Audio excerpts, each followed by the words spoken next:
नमस्कार दोस्तों, मैं नीरज कुमार। आप देख रहे हैं शेखावाटी चैनल। लगातार हम आपको ग्राउंड रिपोर्टिंग बता रहे हैं। ग्राउंड रिपोर्टिंग के साथ साथ हमने कहा था कि हम आपको हर विधानसभा क्षेत्र में जाकर के हर विधानसभा क्षेत्र के सियासी समीकरण बताएंगे कि इस समय विधानसभा क्षेत्र में समीकरण क्या है और कौन सा पलड़ा भारी।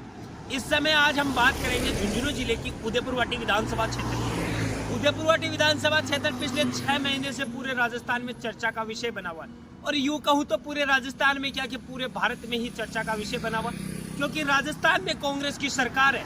और पिछले सितंबर में कांग्रेस की सरकार के मंत्री राजेंद्र गुड़ा ने कांग्रेस पर महिला सुरक्षा पर हमलावर हुआ, और उसके बाद राजेंद्र गुड़ा को बर्खास्त कर दिया गया। राजेंद्र गुड़ा को बर्खास्त करने के बाद राजेंद्र गुड़ा एक लाल डायरी का प्रकरण राजस्थान में सबके सामने लेके आए। उनमें कहा कि इसमें कांग्रेस का भ्रष्टाचार का लेखा जोखा है। उसके बाद में राजस्थान में और पूरे भारत में यूं कहूं तो भाजपा के हर बड़े नेता के जबान पर लाल डायरी हर सभा में आई जाती है।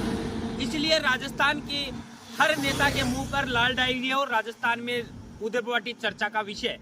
आज उदयपुरवाटी के सियासी समीकरणों की बात करें तो उदयपुरवाटी में भाजपा के उम्मीदवार हैं पूर्व विधायक शुभकर्ण चौधरी, तो कांग्रेस के उम्मीदवार है पहले विधायक रहे भगवान राम सैनी, उसके साथ ही वर्तमान विधायक एवं बर्खास्त मंत्री राजेंद्र गुड़ा शिवसेना से चुनाव लड़ रहे हैं। इसके साथ ही आरएलपी से डॉक्टर विकास गिल चुनाव लड़ रहे हैं, तो बीएसपी से संदीप सैनी चुनाव लड़ रहे हैं। इसी बीच ये चुनाव बहुत त्रिकोणीय होता हुआ नजर आ रहा है। ये चुनाव बीजेपी के शुभकर्ण चौधरी, कांग्रेस के भगवान राम सैनी एवं शिवसेना के राजेंद्र गुड़ा के बीच में त्रिकोणीय संघर्ष में नजर आ रहा है।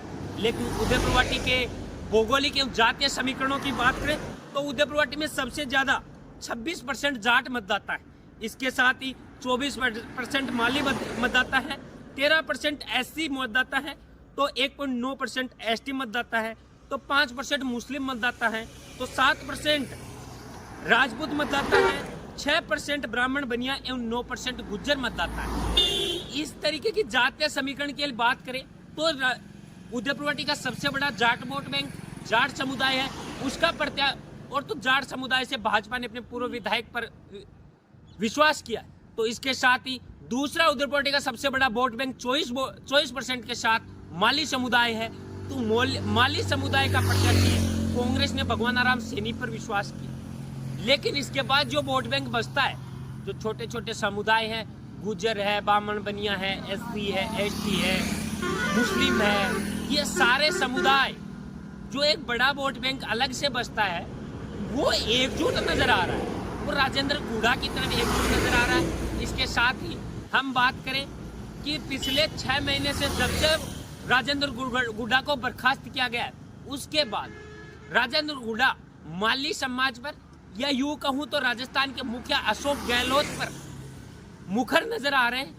और उनका ये राजनीतिक समझ कहूं तो या उनकी राजनीतिक चाल कहूं कि वो माली समुदाय पर इसलिए मुखर नजर आ रहे हैं कि माली समुदाय एकजुट हो, और माली समुदाय एकजुट होकर के कांग्रेस को अगर मतदान करता है तो राजेंद्र गुड़ा इस पर कहीं ना कहीं सियासी फायदा लेते हुए नजर आते हैं। क्योंकि जाट वोट बैंक जो उदयपुरवाटी का सबसे बड़ा वोट बैंक है, 26% वोट बैंक है, और उसी के प्रत्याशी है शुभकर्ण चौधरी, और उसी जाट वोट बैंक के आधार पर भाजपा उदयपुरवाटी में जीतने का दावा कर रही है। लेकिन जाट वोट बैंक हमेशा, ऐसा कहूं तो शेखावाटी का जाट कांग्रेस के पक्ष में नजर आया है, तो कांग्रेस की तरफ भी जाट वोट बैंक में से कुछ हिस्सा जाने की संभावना है।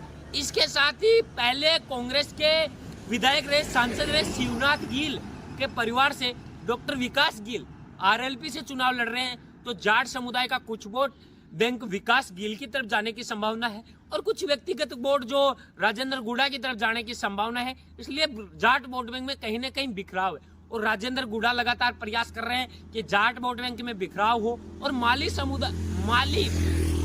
समुदाय एकजुट हो।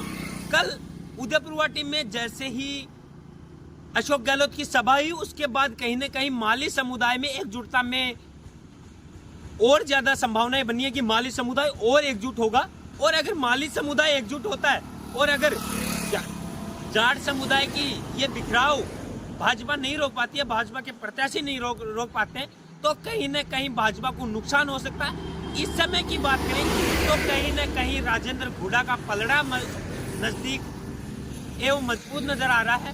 लेकिन उदयपुरवाटी का चुनाव भगवान राम सैनी, राजेंद्र हुड्डा और शुभकरण चौधरी के बीच संघर्ष का होने वाला है। बाकी तो जब 25 तारीख को मतदान होगा और 3 दिसंबर को परिणाम आएगा तब पता चलेंगे किस तरफ पलड़ा रहने वाला है। चुनाव में अभी जो अगला 10 दिन है उसमें भी कई तरह के सियासी समीकरण बदलेंगे। लेकिन आज के राजनीतिक हालात में कहीं ना कहीं शुभकरण चौधरी एवं भगवान राम सैनी पिछड़ते हुए नजर आ रहे हैं, तो राजेंद्र हुड्डा बढ़त बनाए हुए हैं। लेकिन अगर भाजपा के शुभकरण चौधरी जाट समुदाय को बिखराव को रोकने में सफल होते हैं और कहीं ना कहीं सैनी समाज के कुछ मतदाताओं को अपनी ओर लाने में सफल होते हैं तो भाजपा का पलड़ा भी भारी रह सकता है। बाकी हम परिणाम में देखेंगे।